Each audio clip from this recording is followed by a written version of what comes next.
السلام علیکم ورحمۃ اللہ وبرکاتہ۔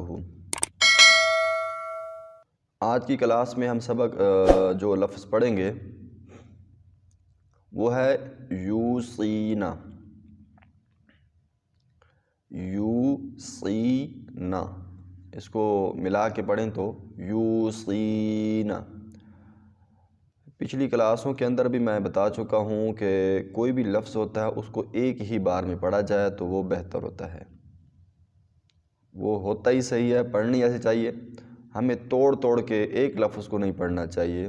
یہ ایک تو قرآن کے الفاظ کو پڑھنے جو صحیح پڑھنا ہوتا ہے اس کے بھی خلاف ہے، اور ایک خوبصورتی بھی پیدا نہیں ہوتی۔ تو بجائے اس کے کیا پڑھیں یو سی نا، تو یہ غلط ہے۔ اگر پڑھیں یو سی نا ایک ہی بار میں تو یہ ہوگا درست۔ تو ہم نے پڑھنا ہے یو سی نا۔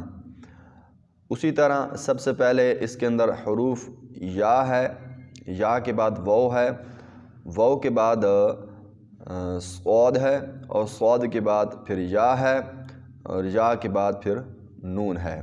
تو بن گیا یو سی نا، یا واو صاد یا نون۔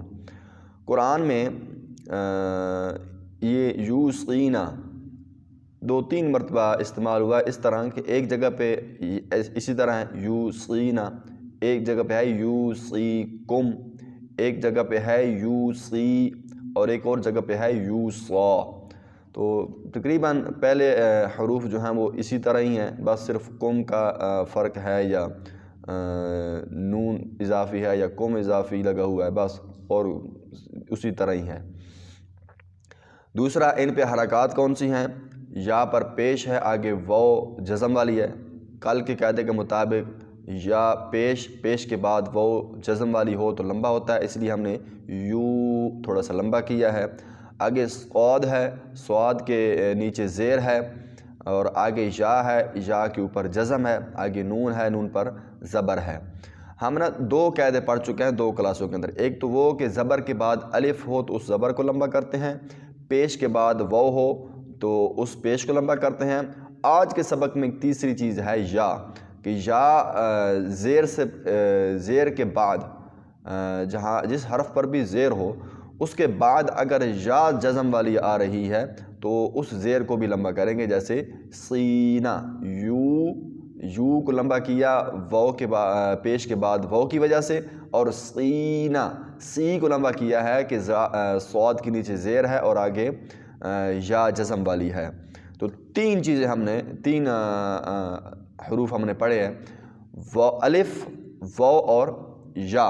ان تینوں کو حروف مدہ کہتے ہیں۔ حروف مدہ کا مطلب وہ حروف جن کو کھینچا جاتا ہے، لمبا کیا جاتا ہے، ہر وقت نہیں۔ واو الف یا ہر وقت ان کو لمبا نہیں کیا جاتا۔ کب لمبا کیا جاتا ہے؟ جب پیش کے بعد واو آ رہی ہو، زیر کے بعد یا آ رہی ہو، اور زبر کے بعد الف آ رہی ہو، تو تب ان کو لمبا کیا جاتا ہے، تب یہ حروف مدہ کہلاتے ہیں۔ سمپل سا یہ ہے، باقی ان کے قواعد بڑے ہیں، لیکن میں اتنی لمبی ڈیٹیل کے اندر جانا نہیں چاہتا، تاکہ آپ کو صرف لفظ پڑھنا آ جائے، اس کے اندر حروف آ جائیں، ان کے اوپر حرکات آ جائیں، بس اتنا ہی ہم یاد کریں گے۔ لیکن اس سے بھی بہتر آپ کو یاد تب ہوگا جب اس کو آپ بار بار پڑھیں گے۔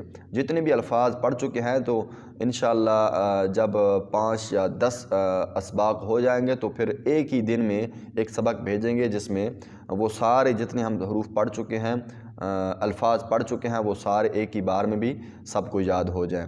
تو یہ آج کا لفظ تھا یوصینا۔ یو منہ کو گول کریں گے، یو تھوڑا سا لمبا کریں گے 1-2 سیکنڈ تک، یوصینا۔ جتنا یو کو لمبا کریں گے اتنا سی کو بھی لمبا کرتے ہیں، کیونکہ یو میں واو مدہ ہے، سی میں یا مدہ ہے، تو ایک ہی قاعدہ ان کا، یوصینا، یوصینا۔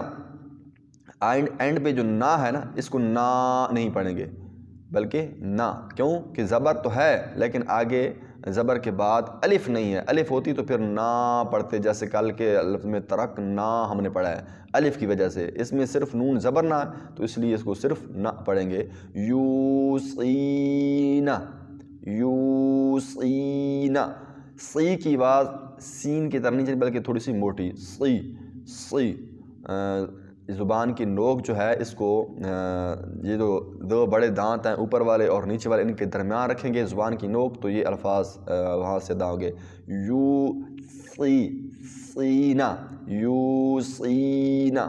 تو یہ آج کا سبق تھا۔ السلام علیکم ورحمۃ اللہ وبرکاتہ۔